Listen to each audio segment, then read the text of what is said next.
Pada kesempatan ini kita akan belajar bersama tentang materi tematik kelas 6, tema 7 kepemimpinan, subtema 1 pemimpin di sekitarku, pembelajaran 2. Burung beo burung belibis, buah naga dimakan ulat. Tonton videonya sampai habis, semoga bermanfaat. Namun sebelum lanjut, mari kita sama-sama berdoa sejenak agar kita diberikan kemudahan dan kelancaran di dalam belajar. Dan jangan lupa, mari sama-sama kita dukung dan kita bangun channel ini, klik subscribe, like, dan share agar video ini memberikan manfaat untuk kita bersama. Perhatikan percakapan antara Dayu dan Edo. Tadi malam, aku menonton pertunjukan orkestra di televisi. Aku terkesan dengan dirijen yang memimpin orkestra itu, kata Dayu. Edo pun bertanya, kenapa? Ya, pemain orkestra dapat menampilkan permainan musik yang indah. Ayo bernyanyi. Hari itu Dayu dan teman-temannya mempelajari lagu baru, yaitu lagu yang berjudul Ibu Kita Kartini. Lagu Ibu Kita Kartini merupakan lagu yang diciptakan oleh Wage Rudolf Supratman. Inilah lagu yang dipelajari Dayu dan teman-temannya. Sekarang, mari kita menyanyikan lagu Ibu Kita Kartini.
Itulah lagu yang sudah kita nyanyikan tadi yang berjudul Ibu Kita Kartini.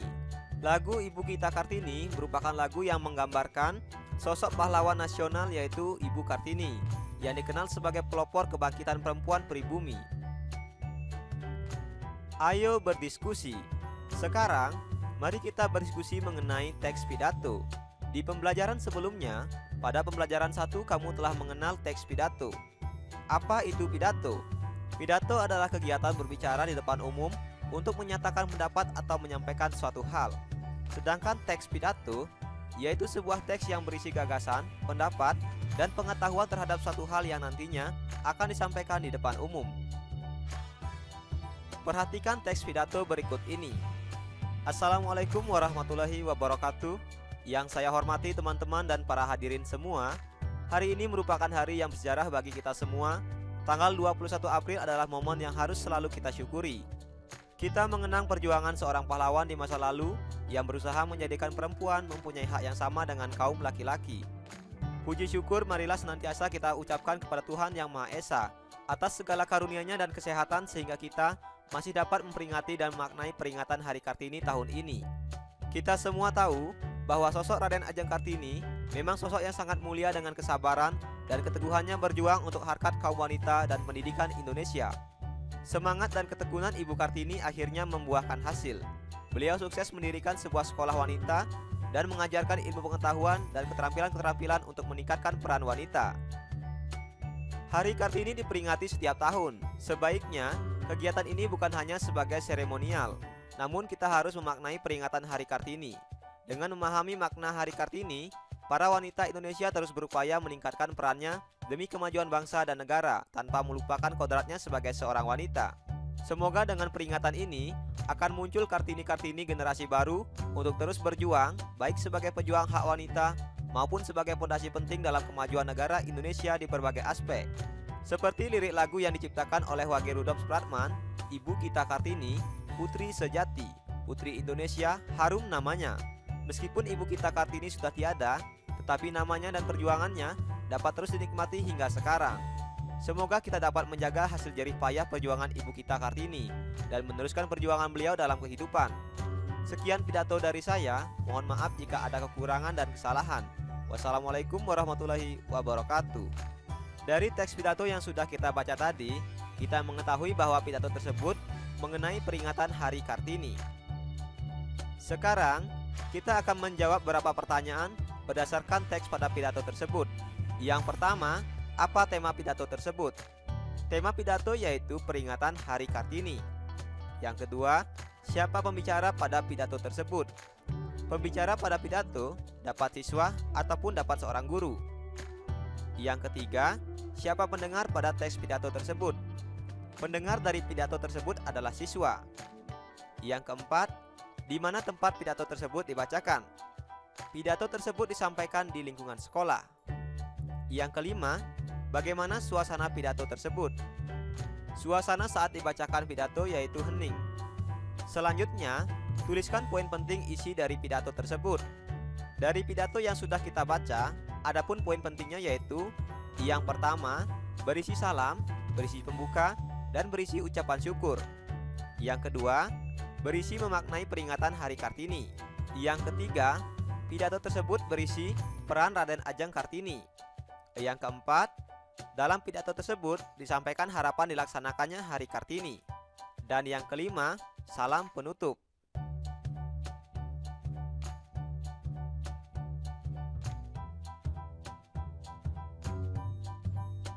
Ayo membaca. Sekarang, marilah kita membaca teks yang berjudul Raden Ajeng Kartini. Raden Ajeng Kartini lahir di Jepara pada tanggal 21 April 1879. Beliau berasal dari keluarga bangsawan Jawa. Kartini adalah putri dari pasangan Raden Mas Adipati Aryo Sosroningrat dan M.A. Ngasirah. Beliau merupakan anak kelima dari 11 bersaudara. Kartini kecil berbeda dengan anak-anak perempuan di kampungnya. Ia mendapat kesempatan mengenyam pendidikan di sekolah yang sangat bagus. Kartini menempuh pendidikan di ELS hingga usianya 12 tahun. Setelah itu, ia dipingit di rumah sesuai tradisi Jawa pada masa itu. Selama sekolah di ELS, Kartini belajar bahasa Belanda. Karena bisa berbahasa Belanda, Kartini berkirim surat kepada teman-teman di Belanda. Beberapa temannya yaitu Rosa Abendanon dan Estill Stella Zihandelar. Surat-surat yang ditulisnya lebih banyak berisi keluhan-keluhan tentang kehidupan wanita pribumi yang sulit untuk maju. Kebiasaan wanita harus dipingit dan tidak bebas menuntut ilmu diungkapkan dalam surat Kartini. Menurut Kartini, perempuan harus memperoleh kebebasan dan kesetaraan baik dalam kehidupan maupun di mata hukum. Kartini ingin melanjutkan sekolah ke Jakarta atau ke Belanda, tetapi orang tuanya tidak mengizinkannya. Meskipun demikian, orang tuanya tidak melarangnya untuk menjadi seorang guru. Kartini pun mengajar anak-anak perempuan di sekitar rumahnya di Jepara. Pada usia 24 tahun, Kartini dinikahkan dengan KRM Adipati Aryo Singgih Jojo Adiningrat. Kepada suaminya, Kartini menyampaikan bahwa ia ingin menjadi guru dan mendirikan sekolah. Keinginan Kartini disambut baik oleh suaminya. Kartini didukung untuk mendirikan sekolah wanita di kompleks kantor Kabupaten Rembang. Setahun setelah menikah, Kartini dikaruniai seorang anak laki-laki bernama Sue Salit Jojo Adiningrat yang lahir pada tanggal 13 September 1904. Namun, 4 hari setelah melahirkan, Kartini meninggal pada 17 September 1904 dalam usia 25 tahun. Ia dimakamkan di Desa Bulu, Kabupaten Rembang, Jawa Tengah. Meski sudah meninggal, perjuangan Kartini lewat surat-suratnya memiliki arti penting bagi kedudukan wanita Indonesia. Berdasarkan surat-suratnya itu, diterbitkanlah buku yang berjudul Habis Gelap Terbitlah Terang. Berkat jasanya, Raden Ajeng Kartini ditetapkan sebagai salah satu pahlawan nasional Indonesia. Hingga hari ini, setiap tanggal 21 April, kita memperingati Hari Kartini untuk mengenang jasa-jasa Ibu Raden Ajeng Kartini. Ayo berdiskusi. Setelah kita membaca teks tersebut, tuliskan informasi penting tentang Raden Ajeng Kartini. Berikut adalah informasi penting mengenai Raden Ajeng Kartini. Yang pertama, Raden Ajeng Kartini lahir di Jepara pada tanggal 21 April 1879. Yang kedua, Kartini menempuh pendidikan di ELS hingga usianya 12 tahun. Yang ketiga, Kartini mengajar anak-anak perempuan di sekitar rumahnya di Jepara. Yang keempat, pada usia 24 tahun, Kartini dinikahkan dengan KRM Adipati Aryo Singgih Jojo Adiningrat. Yang kelima, Kartini meninggal pada 17 September 1904 dalam usia 25 tahun. Yang keenam, setiap tanggal 21 April, kita memperingati Hari Kartini untuk mengenang jasa-jasa Ibu Raden Ajeng Kartini. Dan yang ketujuh, dari surat-surat yang telah dibuat, maka diterbitkanlah sebuah buku yang berjudul Habis Gelap Terbitlah Terang. Selanjutnya, sikap-sikap apa yang dapat kamu teladani dari Raden Ajeng Kartini? Sikap yang dapat kita teladani dari seorang tokoh Raden Ajeng Kartini yaitu: yang pertama, bekerja keras; yang kedua, peduli terhadap perempuan Indonesia; yang ketiga, berpikiran maju; yang keempat, pantang menyerah; dan yang kelima, selalu semangat untuk belajar. Inilah sikap-sikap yang dapat kita teladani dari tokoh Raden Ajeng Kartini. Ibu kita Kartini memang hebat ya. Betul, beliau berani berjuang untuk kemajuan perempuan Indonesia. Nah, bagaimana dengan kalian? Apakah kalian siap berjuang untuk kemajuan bangsa Indonesia? Tuliskan jawabanmu pada kolom komentar ya. Belajar asik, kreatif, dan menyenangkan. Bersama kami Sumayasa Dum Edukasi. Ayo mengamati. Perhatikan kedua gambar berikut ini. Dari kedua gambar ini, apa perbedaan fisik perempuan sebelum dan setelah masa pubertas? Sebelum masa pubertas, ciri fisik anak perempuan yaitu: yang pertama, suara belum melengking; yang kedua, dada masih nampak kecil; yang ketiga, belum tumbuh rambut pada ketiak dan alat kelamin; yang keempat, pinggul dan payudara terlihat kecil. Sedangkan setelah masa pubertas, adapun ciri fisik anak perempuan yaitu: yang pertama, suara terdengar mulai agak melengking; yang kedua, dada nampak membesar; yang ketiga, sudah tumbuh rambut pada ketiak dan alat kelamin; yang keempat, pinggul dan payudara terlihat membesar. Nah, inilah dia ciri fisik anak perempuan sebelum dan setelah masa pubertas. Ayo mengamati. Perhatikan gambar berikut. Gambar tersebut merupakan contoh dari poster. Poster adalah plakat yang dipasang di tempat-tempat umum. Poster umumnya berisi gambar, pesan, atau informasi tentang suatu topik bagi para pembacanya. Apabila informasi atau gambar pada poster mudah dipahami oleh pembaca, maka poster tersebut dapat dikatakan baik dan informatif. Poster banyak dijumpai di tempat-tempat umum yang strategis. Contohnya di rumah sakit, puskesmas, sekolah, kantor, atau pusat-pusat perbelanjaan. Poster pada gambar tersebut memberikan informasi kepada kita tentang masa pubertas. Selain itu, poster tersebut juga memberikan informasi tentang cara menyikapi masa pubertas.